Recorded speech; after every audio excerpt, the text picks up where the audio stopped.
Medellin, Colombia. September 3, 2012.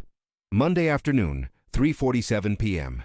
Griselda Blanco, 69 years old, walks toward the exit of the San Nicolas butcher shop in the working-class neighborhood of Belén. She carries 2 shopping bags, meat for dinner, moving slowly because of her age and overweight.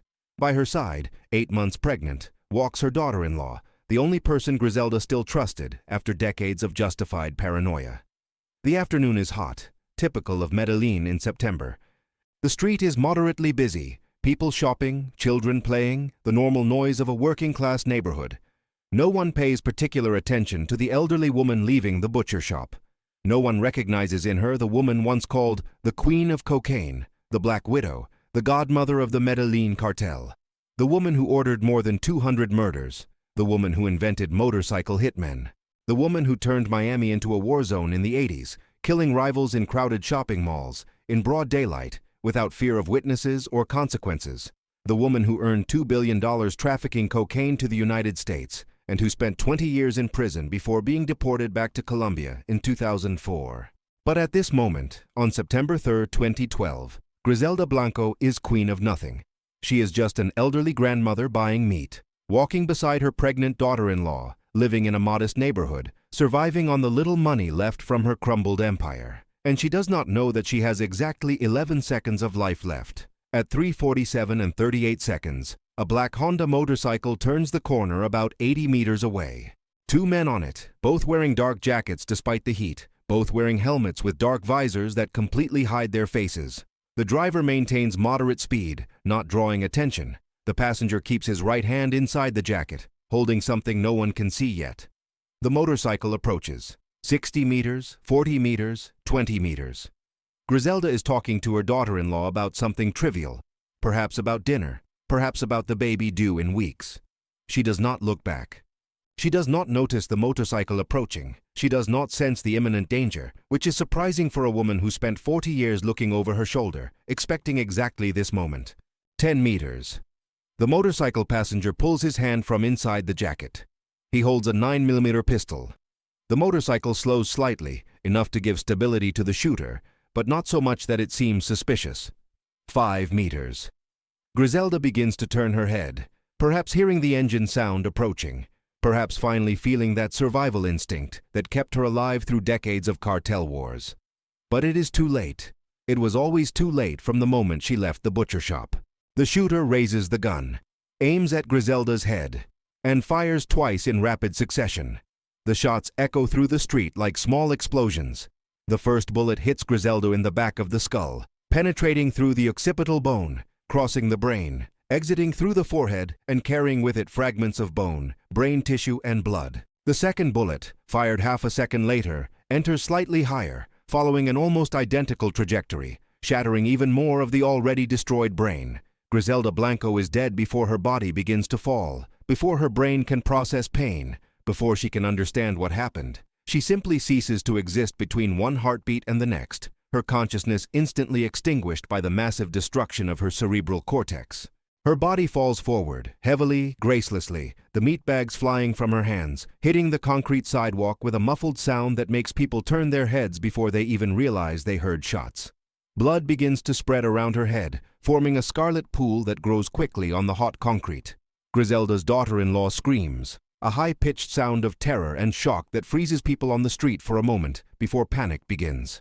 The motorcycle accelerates immediately after the shots, the engine roaring as the killers flee down the street, turning the corner and disappearing into Medellin's traffic before anyone can react, before anyone can even note the license plate, before witnesses can give useful descriptions beyond 2 men on a black motorcycle, the assassination method that Griselda Blanco invented and popularized 30 years earlier.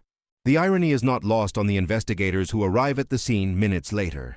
Griselda Blanco, the woman who invented motorcycle hitmen, the tactic of using 2 people on a motorcycle for quick assassinations in public areas, was killed in exactly the same way she killed hundreds of people. But there is something more at the crime scene, something the investigators notice immediately when examining the body.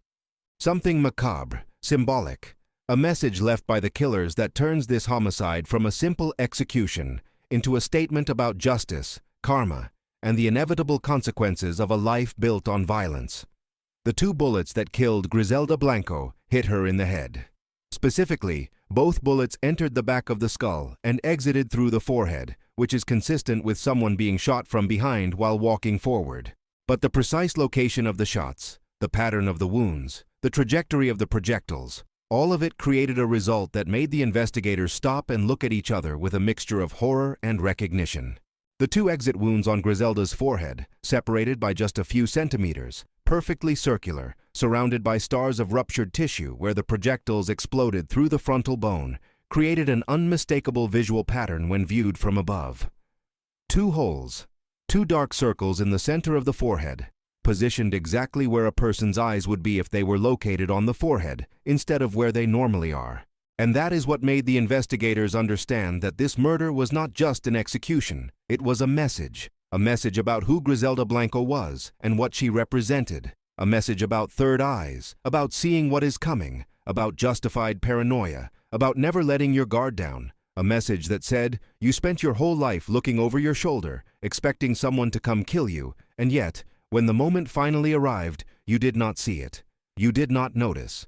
You failed to see what was coming, despite all your years of experience, all your paranoia, all your survival instincts. The macabre detail of the 2 bullet wounds creating a pattern of extra eyes on Griselda's forehead spread quickly through the Colombian criminal underworld. And the story gained additional layers of meaning when people began to remember something about Griselda Blanco, something she had repeatedly said throughout her criminal life, a philosophy she preached to her hitmen, to her associates, to anyone who worked in her organization. You need to have eyes on the back of your head. You need to see what is coming before it arrives. You need to always be looking, always vigilant, always expecting betrayal, always anticipating the attack. Because in the world of drug trafficking, the moment you stop looking is the moment you die.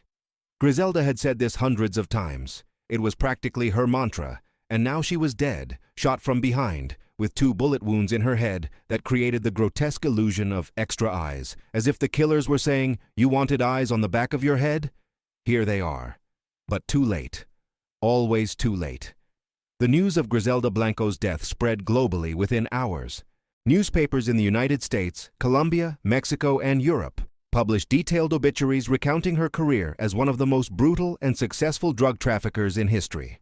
They retold her innovations in drug trafficking, how she pioneered the use of lingerie with secret compartments to smuggle cocaine, how she established distribution networks that spread across the southeastern United States, how she earned billions while leaving a trail of corpses from Miami to Medellin.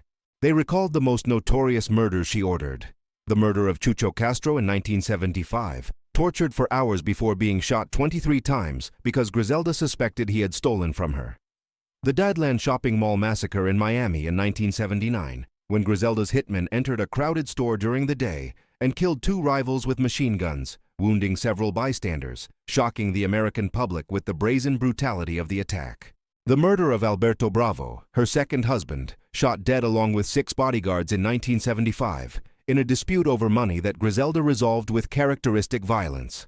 The deaths of her 3 previous sons, all killed in cartel wars, all paying the price for their mother's criminal career. Dizzy killed in 1975, Uber killed in 1992, Osvaldo killed in 1992, all shot, all victims of the same world of violence that Griselda created and perpetuated. The obituaries mentioned her arrest in 1985, her conviction to 15 years in prison for cocaine trafficking, the additional murder charges that added more years to her sentence. They mentioned how she continued trying to run her trafficking empire from inside prison, how she was caught planning the murder of a prosecutor and had more time added to her sentence.